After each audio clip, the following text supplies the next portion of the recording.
معزز خواتین و حضرات، فیض احمد فیض کی فن اور شخصیت، ان کی معاشرتی اور معاشی بے اعتدالیوں کے خلاف جدوجہد، ان کی زندگی میں جہد مسلسل استقلال، ایسی خوبیاں ہیں جن پر ان سال بہت گفتگو ہوئی اور جتنا بھی لکھا جائے کم ہے۔ آج کے اس سیمینار میں میرا موضوع گفتگو ان کی شاعری ہے، جس میں لب و رخسار کا ذکر بھی ملتا ہے، گیسوئے جانا کا ذکر بھی ملتا ہے، کوچائے اشاق کا ذکر بھی ملتا ہے، تو وطن کے دامانے تار تار کا ذکر بھی ملتا ہے۔ کبھی وہ غم کائنات کی بات کرتے ہیں، کبھی وہ بھیگی ہوئی رات کو محبوب کی زلف کی شبنم سے تشبیہ دیتے ہیں، تو کبھی محبوب کے ہونٹوں کی فضا کو ڈھلتے ہوئے سورج سے، جو ان کی شاعری کو دیگر ترقی پسند اور انقلابی شعراء سے منفرد کرتی ہے۔ فیض احمد فیض کو یہی چیز، جس چیز نے اپنے امعصر شعراء اور خاص طور پر ترقی پسند شعراء کے قبیلے میں ایک منفرد مقام عطا کیا اور ان کی شاعری کو زندہ جاوید کیا، کہ فیض نے تمام ترقی پسند انسانیت کی اقدار کو اتنی خوبی سے اپنایا کہ ان کا تعلق ہماری تہذیب اور تمدن کی بہترین روایات سے الگ نظر نہیں آتا۔ انہوں نے اپنی انفرادیت بطور شاعر قائم رکھی اور شاعری میں کلام کی شیرینی اور انداز کلام میں ترنم حسب روایت قائم رکھا۔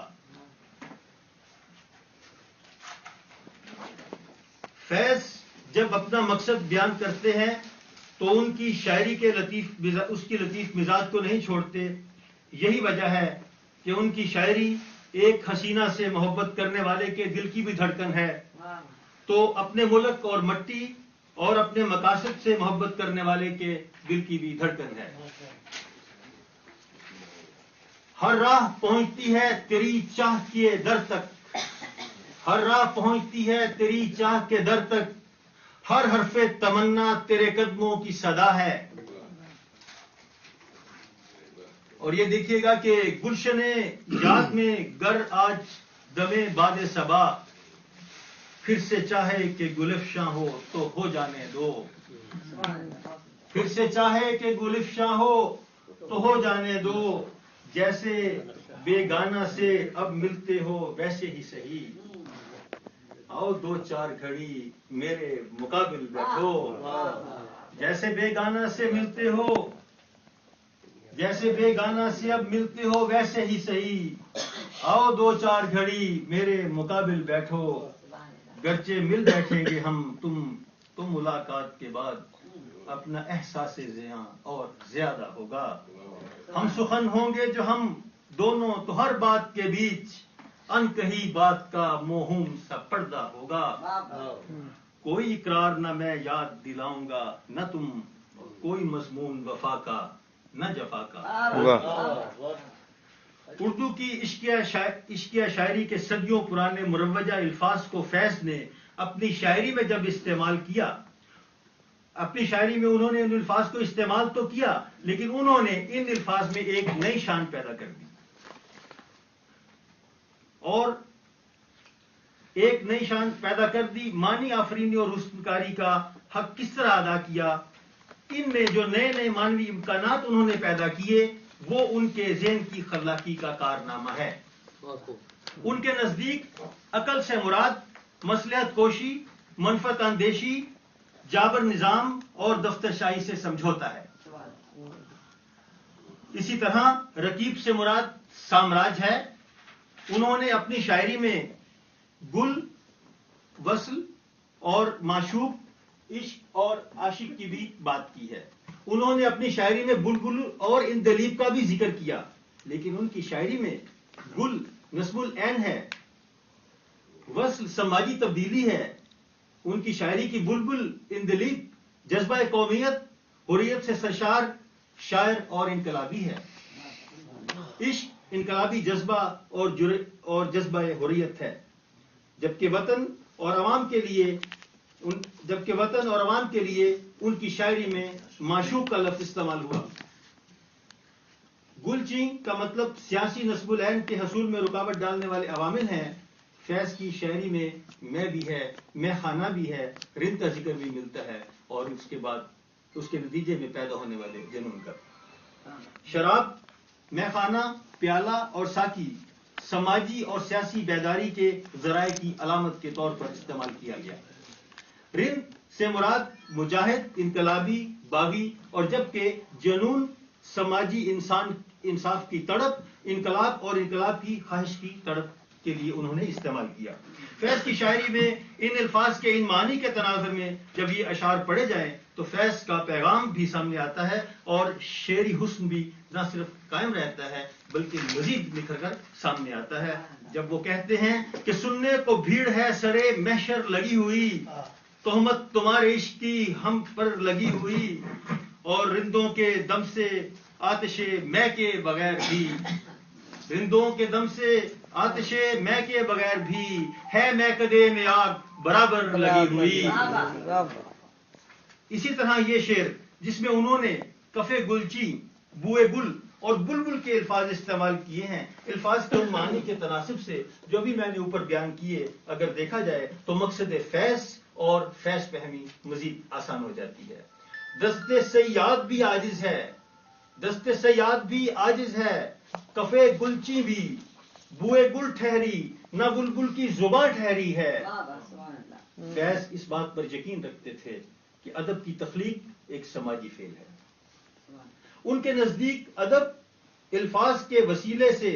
انسانی تجزیے کے مؤثر اور باسلیقہ اظہار کا نام ہے۔ وہ اکثر کہا کرتے تھے کہ ادیب سماج کا باشعور رکن ہوتا ہے۔ ایسے سماج یا معاشرہ سے ادیب کے دو رشتے ہیں، ایک سماج کے عام رکن کی حیثیت سے اور دوسرا ادیب کی حیثیت سے، اور اس طرح ادیب پر دوہری ذمہ داری عائد ہوتی ہے۔ فیض احمد فیض نے اپنے بیروت کے قیام کے دوران جب لبنان کی فوجوں نے اسرائیل پر حملہ کیا تو فیض جس فلیٹ میں مقیم تھے اس فلیٹ کے شیشے ٹوٹ گئے، اور جب ان سے ایک پاکستانی جو تسلیم اللہ زلفی کینیڈا میں رہتے ہیں وہ بھی اس وقت وہاں مقیم تھے، جب وہ انہیں ملنے گئے تو ان سے کہا کہ فیض صاحب آپ نے ان حالات کے اوپر کیا لکھا؟ تو انہوں نے اس موقع پر جو غزل لکھی تھی اس کے دو اشعار آپ کی خدمت میں پیش کرتا ہوں کہ سبھی کچھ ہے تیرا دیا ہوا، سبھی راحتیں سبھی کلفتیں، کبھی صحبتیں کبھی فرقتیں، کبھی دوریاں کبھی قربتیں، جو تمہاری مان لے ناصحہ تو رہے گا دامن دل میں کیا، جو تمہاری مان لے ناصحہ تو رہے گا دامن دل میں کیا، نہ کسی عدو کی عداوتیں نہ کسی صنم کی مروتیں۔ فیض احمد فیض کی شخصیت اور ان کی شاعری خاص طور پر نظمیں ساحرانہ کمال رکھتی ہیں۔ فیض نے اگرچہ غزلیں لکھی، اگرچہ انہوں نے غزلیں کہیں، تاہم وہ بنیادی طور پر نظم کے شاعر تھے۔ نظم اور غزل کی تخلیق میں یہ ادبی تناسب بجائے خود اس بات کا اظہار کرتا ہے کہ فیض کو اصلاً نظم ہی مرغوب تھی، اور بے شک نظم گو فیض غزل گو فیض سے کی نسبت کہیں بڑا شاعر ہے۔ فیض کی غزلوں میں عشق اور انقلاب دونوں موضوعات کبھی کبھی ساتھ چلتے ہیں تو کبھی، جیسا کہ میں نے پہلے عرض کیا کہ کسی حسینہ سے عشق کرنے والے عاشق کے دل کی دھڑکن بھی ہیں، تو وطن سے محبت اور درد رکھنے والے کے دل کی دھڑکن بھی ہیں۔ تاہم واردات عشق کا زیادہ اظہار نقش فریادی اور کسی حد تک اس کے بعد کی کتاب دست صبا میں ملے گا۔ جیسا کہ نقش فریادی کا پہلا شعر ہے یا پہلا بند ہے کہ رات یوں دل میں تیری کھوئی ہوئی یاد آئی، جیسے ویرانے میں چپکے سے بہار آ جائے، جیسے ویرانے میں چپکے سے بہار آ جائے، جیسے صحراؤں میں ہولے سے چلے باد نسیم، جیسے بیمار کو بے وجہ قرار آ جائے۔ اور پھر وہ وقت نہ لائے کہ سوگوار ہو تم، ان کی نظم کا آخری شعر آ کے تھوڑا سا پیار کر لیں ہم، زندگی زر نگار کر لیں ہم. پھر ان کی یہ نظم کہ میری جاں اب بھی اپنا حسن واپس پھیر دے مجھ کو, مبادا اجنبی دنیا کی ظلمت گھیر لے تجھ کو, میری جاں اب بھی اپنا حسن واپس پھیر دے مجھ کو. فیض بنیادی طور پر عاشق مزاج تھے. عشق انہوں نے ہر عاشق کی طرح مکتب عشق بتاں سے سیکھا. اور نقش فریادی کے پہلے حصے کی آخری نظم پر اس کیفیت کا اختتام ہوا جب وہ یہ کہتے ہیں کہ بربتے دل کے تار ٹوٹ گئے. پھر نقش فریادی کا دوسرا حصہ اور اس کی وہ پہلی نظم جہاں سے فیض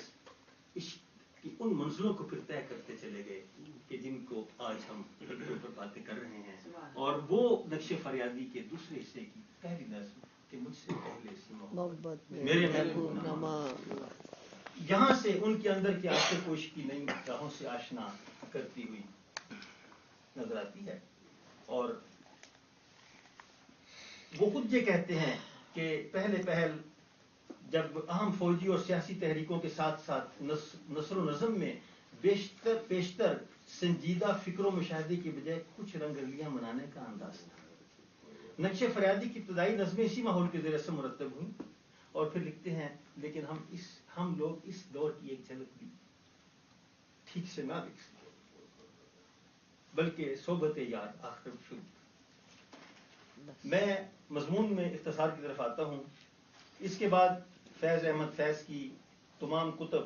جن کے بارے میں تفصیل سے میں نے یہاں لکھا تھا, اور اس کے بعد یہ ہے کہ پھر فیض کا یہ عشق آگے چلتا چلا گیا. اور پھر انہوں نے کہا کہ جو رکے تو کوہ گراں تھے ہم, جو چلے تو جان سے گزر گئے, رہے یار ہم نے قدم قدم تجھے یادگار بنا دیا. پھر وہی فیض کو یا کوہ یار پسند آتا یا تختہ اعداد پسند آتا, اور پھر اس نے تو یہاں تک کہہ دیا کہ میرے مرنے کے بعد بھی میرے قاتل اور میرے مقاصد کے دشمن جو ہیں وہ یہ نہ محسوس کریں, وہ اس خوش فہمی میں نہ رہیں کہ میرے مرنے سے میرا مقصد ختم ہوا. کرو کج جبیں پہ سر کفن, میرے قاتلوں کو گمان نہ ہو کہ غرور عشق کا بانگ پر پس مرگ ہم نے بلا دیا. نقش فریادی, دست صبا, زندہ نامہ, اور اس کے بعد ان کی تمام کتب جن کا یہاں تفصیل سے میں نے ذکر کیا. اب اختتام کی طرف سے آتا ہوں, اور پھر اس کے ساتھ جو ہے وہ یہ کہ بالآخر ہمارے یہ شاعر نے کہا کہ لو وصل کی ساتھ آ پہنچی, پھر حکم حضوری پر ہم نے آنکھوں کے دریچے بند کیے اور سپنے کا درباز کیا. پھر ہم نے دیکھا کہ دونوں جہان تیری محبت میں ہار کے وہ جا رہا ہے شب